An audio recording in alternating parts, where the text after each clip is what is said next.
Hello, नमस्कार। मैं हूँ गौतम शास्त्री और आप देख रहे हैं मेरा चैनल संस्कृत अड्डा।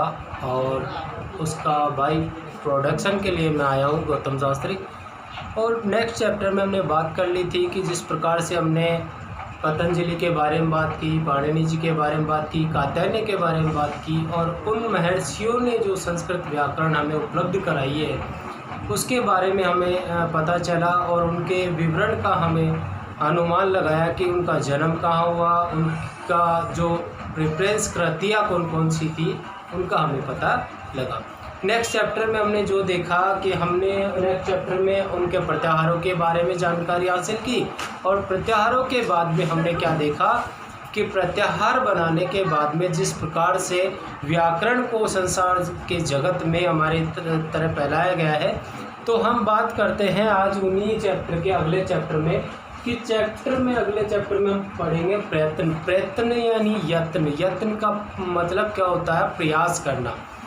यत्न का तात्पर्य होता है प्रयास करना, और प्रयास से ही हर कार्य सफल होता है। हमने आज तक देखा कि जो भी कार्य हम करते हैं, जो भी कार्य किया जाता है, जब तक उसमें प्रयास बार बार प्रयास नहीं किया जाएगा तब तक हमारा कार्य सफल नहीं होता है। तो ये संस्कृत में भी क्या दिया गया है? यत्न दिए गए हैं, प्रयास दिए गए हैं कि किस प्रकार से हम प्रयास करें कि हमें यत्न का परफॉर्मेंस मालूम पड़े। तो हम आज बात करेंगे यत्न की और प्रयत्न की। प्रयत्न और यत्न का अर्थ क्या होता है? प्रयास करना। तो यत्न हमारे पास है। यत्न दो प्रकार से माने जाते हैं। सामान्य रूप से हम बात करें तो यत्न को दो प्रकार से माने जाते हैं। पहला जो होता है आभ्यंतर प्रयत्न। आभ्यंतर प्रयत्न भी 5 प्रकार का होता है। आभ्यंतर प्रयत्न 5 प्रकार का होता है, और उसमें देखिए 5 प्रकार में आपको पहला स्पृष्टम पहला दे रखा है, स्पृष्टम। और स्पृष्टम में आपके सामने जो प्रस्तुत है वो देखिए, स्पर्श वर्णों के और क से लेकर मैं तक जो वर्ण होते हैं वो 25 वर्ण होते हैं, और 25 वर्णों को स्पृष्टम में शामिल किया गया है। आप देख रहे हैं 25 वर्णों को स्पृष्टम में शामिल किया है। दूसरा जो नेक्स्ट है ईषद स्पृष्टम है। ईषद स्पृष्टम में शामिल किया गया है 4 वर्णों को इसमें शामिल किया गया है। यह वह रैल 4 वर्ण ईषद स्पृष्टम में शामिल किए गए हैं। नीचे आते हैं तीसरे नंबर पर, तो तीसरे नंबर पर है ईषद विवर्तम। तीसरे नंबर पर है ईषद विवर्तम, और इसमें भी 4 वर्णों को शामिल किया गया है जो कि ऊष्म वर्ण है। से और है।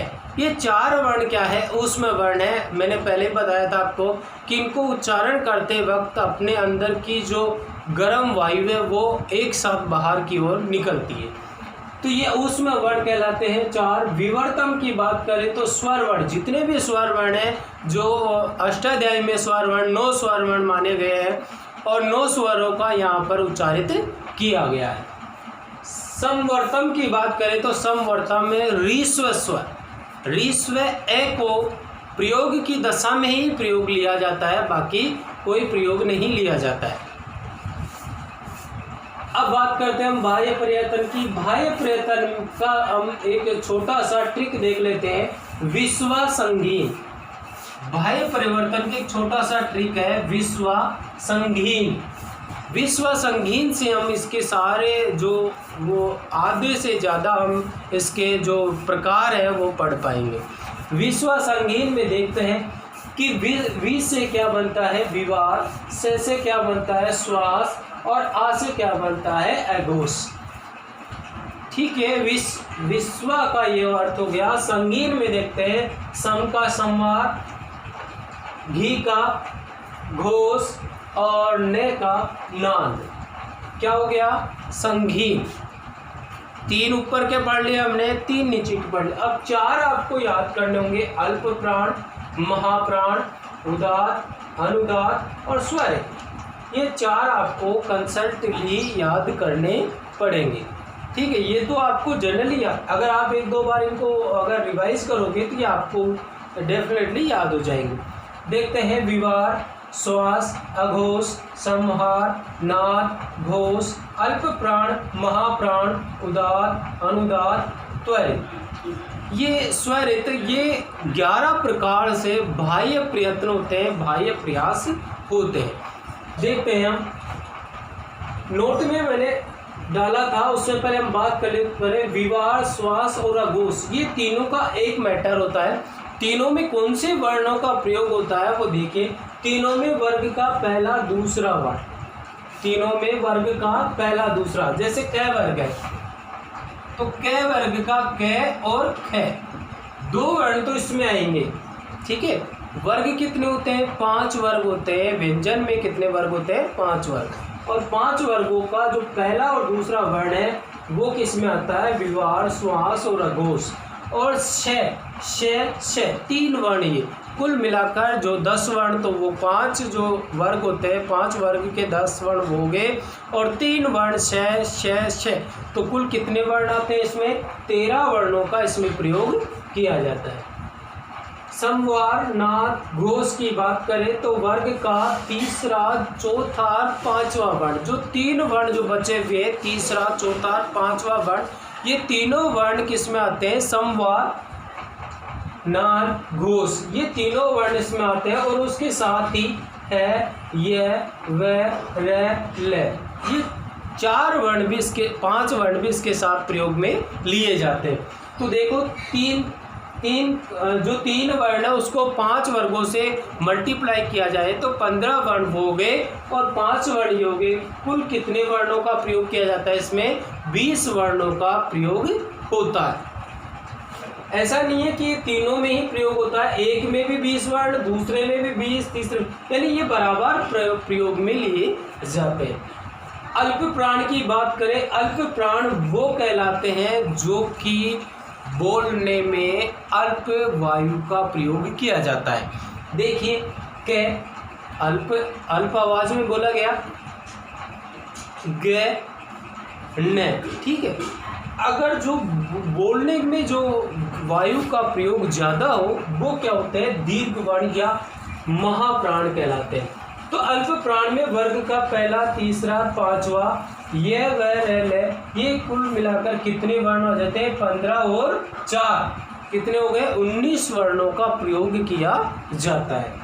महाप्राण में बात करें तो वर्ग का दूसरा, चौथा, वर्ग का दूसरा और चौथा, उसके साथ ही प्रयोग किया जाता है श, और है। टोटल कितने वर्ण हो गए? हम बात करें 10 वर्ण हो गए, 4 वर्ण, 14 वर्ण हो गए। टोटल मिलाकर देख लीजिए, व्यंजन में 33 वर्ण होते हैं, तो 19 और 14 कितने हो गए? 33, 13 और 20 वर्ण कितने हो गए?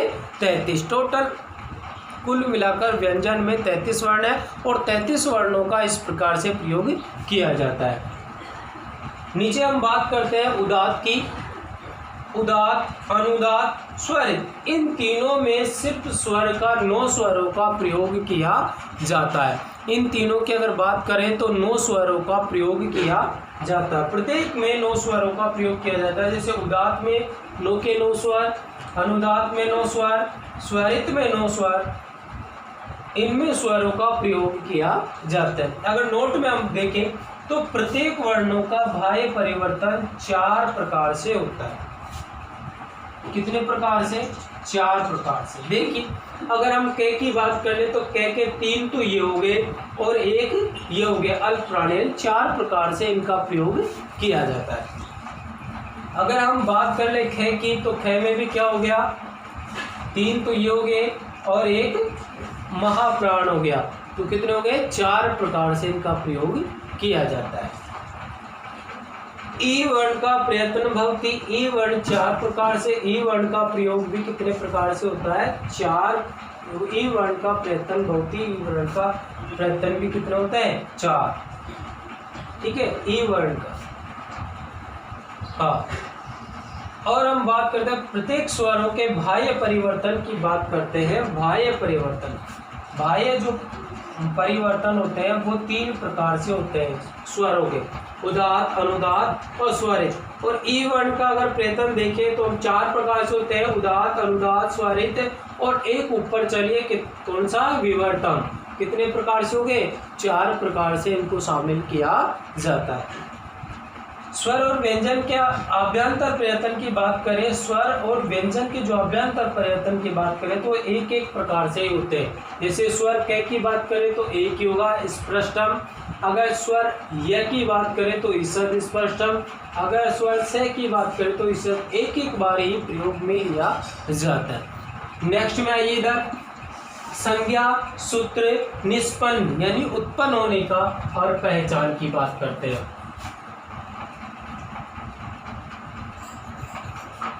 संज्ञा देखते हैं, संज्ञा 3 है, उदात्त, अनुदात्त, स्वरित। उदात्त, अनुदात्त, स्वरित। उदात्त का सूत्र है उच्चैर उदात्त। निष्पन्न है यानी ये उत्पन्न कहाँ से होता है तो ऊर्ध्व भागे, आगे वाले भाग से ये उत्पन्न होता है।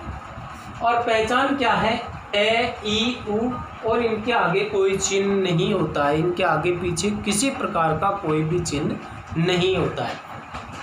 बात करें अनुदात्त की तो अनुदात्त में नीचे रुदात्त, नीचे ही रुदात्त, और इसमें निष्पन्न क्या देखा है अधोभागे।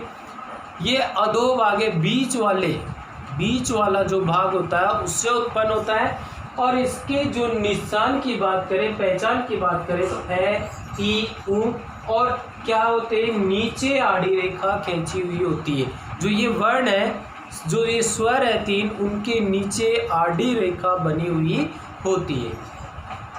स्वरित की बात करें तो समाहार, स्वरित दोनों के गुण इसमें शामिल होते हैं। ऊर्ध्वभागे और ऊर्ध्वभागे दोनों को ही मिक्स करके बोला जाता है। और इसमें ए, ई, उ और ऊपर क्या होती है, इसके खड़ी रेखा होती है। जो ये वर्ण है उसके ऊपर एक खड़ी रेखा होती है। नोट में हम देखते हैं उदात्त, अनुदात्त, स्वरित का केवल वेदों में ही प्रयोग किया जाता है। जो इन 3 संज्ञा सूत्र है, ये जो 3 संज्ञा है उनका प्रयोग सिर्फ वेदों में ही किया जाता है। बाकी हमारे सामान्य जो संस्कृत व्याकरण है या संस्कृत पद्य है उसमें नहीं किया जाता है। नीचे देखते हैं, मुख नासिका, वचनो नासिक है। क्या कहा है इस वार्तिक में, क्या कहा है, मुख नासिका, वचनो नासिक है। इसमें कहा है मुख सहित नासिका से जो उच्चारित वर्ण है, मुख सहित नासिका से, नाक से जो उच्चारित वर्ण है उनको अनुनासिक संज्ञा दे दी जाती है। उसको कौन सी संज्ञा दे दी जाती है, अनुनासिक संज्ञा में परिवर्तित यानी अनुनासिक संज्ञा दे दी जाती है। नीचे देखते हैं ए, ई, उ प्रत्येक वर्ण के 18 भेद होते हैं। प्रत्येक वर्ण की बात करें तो इसके कितने भेद होते हैं, 18 भेद होते हैं। देखिए कैसे होते हैं वो भी हम बात करेंगे। ल वर्ण के 12 भेद होते हैं। ल वर्ण के कितने भेद होते हैं, 12।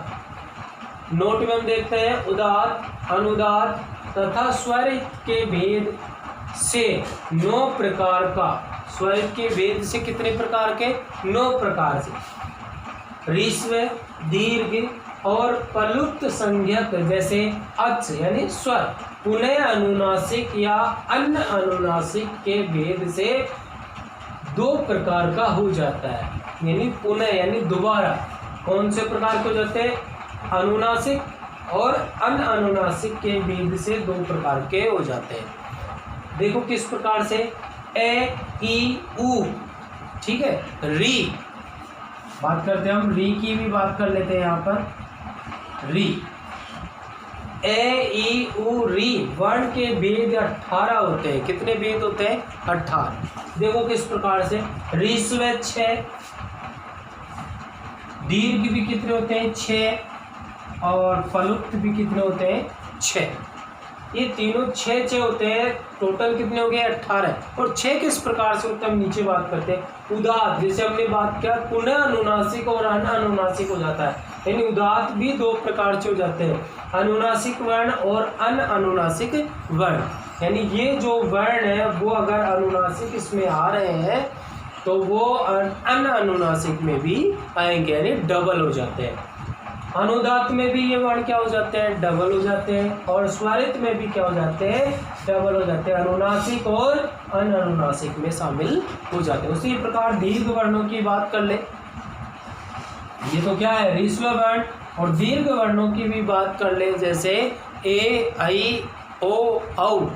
इनकी भी बात कर ले तो ये भी कितने प्रकार से होते हैं, डबल हो जाते हैं। और इनका भी कितने भेद होते हैं, 18 भेद 12 भेदों में शामिल किया गया, क्योंकि इसमें ऋस्व का नहीं होता है, ऋस्व स्वर नहीं होते हैं, ठीक है। क्योंकि दीर्घ में क्या हो गया, दीर्घ और पलुप्त, यानी 12 प्रकार के ये होते हैं। बाकी अगर ऋस्व की बात करें तो ऋस्व 18 भेद होते हैं ऋस्व के, यानी ऋस्व में ऋस्व 6, दीर्घ भी 6 और पलुप्त भी 6, यानी 12 प्रकार के होते हैं, जो 18 प्रकार के, सॉरी। तीनों के रूप इसी प्रकार से चलते हैं। पलुप्त में आप देखते हो पलुप्त स्वर कौन से होते हैं, जैसे पलुप्त स्वर मैंने बताया 3 के आगे जो 3 बना हुआ आ जाता है, जैसे ए के आगे 3 बना हुआ आ गया तो वो पलुप्त स्वर कहलाते हैं, ठीक है। बात करते हैं हम 18 भेद हो गए। सूत्र की बात करते हैं, तुल्या से प्रयत्नम सर्वणम, तुल्या से प्रयत्नम सर्वणम।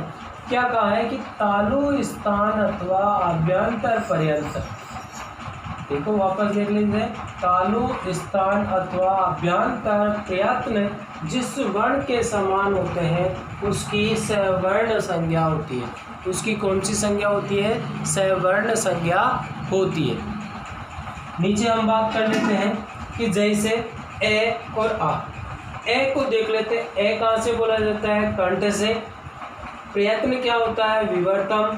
आ कहाँ से बोला जाता है, कंठ से। और उसकी भी क्या होती है, प्रयत्न क्या होता है, प्रयास का होता है विवर्तम।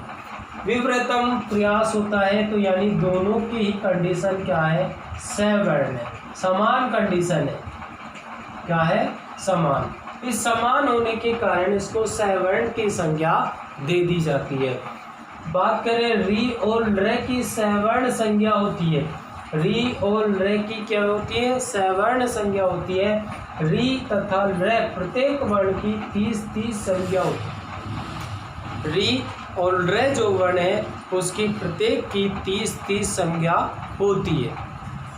देखो किस प्रकार से, री कितने प्रकार से है, 18, कितने होते हैं, 18। और ल के कितने भेद होते हैं, ल से क्या होता है, ल। बात करें हम, ल में कोई दीर्घ नहीं होता है, क्या नहीं होता है, दीर्घ वर्ण नहीं होता है। इसी प्रकार से ऋस्व 6 ऋस्व हो गए और 6 क्या हो गए, पलुप्त हो गए। री के तो कितने हो गए, टोटल 12।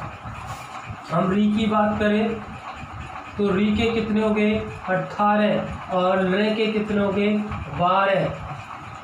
कितने हो गए, 12। टोटल कितने संज्ञा हो जाती है, 30 संज्ञा हो जाती है। कितनी हो जाती है, 30। अगर हम ए की बात करें तो 18 भेद होते हैं। अगर हम ई की बात करें तो 18 और ओ की बात करें तो भी 18। अगर हम बात कर लें बड़ी की तो कितने भेद होते हैं, 12। कितने होते हैं, 12। अगर ए की बात करें तो भी 12, आई की बात करें तो भी 12। तो इस प्रकार से ये संज्ञा सूत्र है, निष्पन्न है, पहचान है। और उसके नीचे हमने जाना उदात्त अनुदात्त स्वरित में जो ह्रस्व ऋस्व दीर्घ और जो पलुप्त वर्ण है वो कितने भेदों में प्रयुक्त होते हैं। इस प्रकार से हमने इस पूरे संपूर्ण टेबल की चर्चा की है और हमें जाना है कि जो निष्पन्न और जो वर्ण है उनकी कितनी कितनी संज्ञाएं होती है। नेक्स्ट चैप्टर में हम इससे जो अगला वाला भाग है वो लेकर आएंगे, या तो संधि वाला भाग लेकर आएंगे या इसी से संबंधित कोई नेक्स्ट चैप्टर लेकर आएंगे। तो आप एक स्क्रीनशॉट इसका ले लीजिए जिससे अपने टेबल को उतारने में आपको आसानी रहेगी।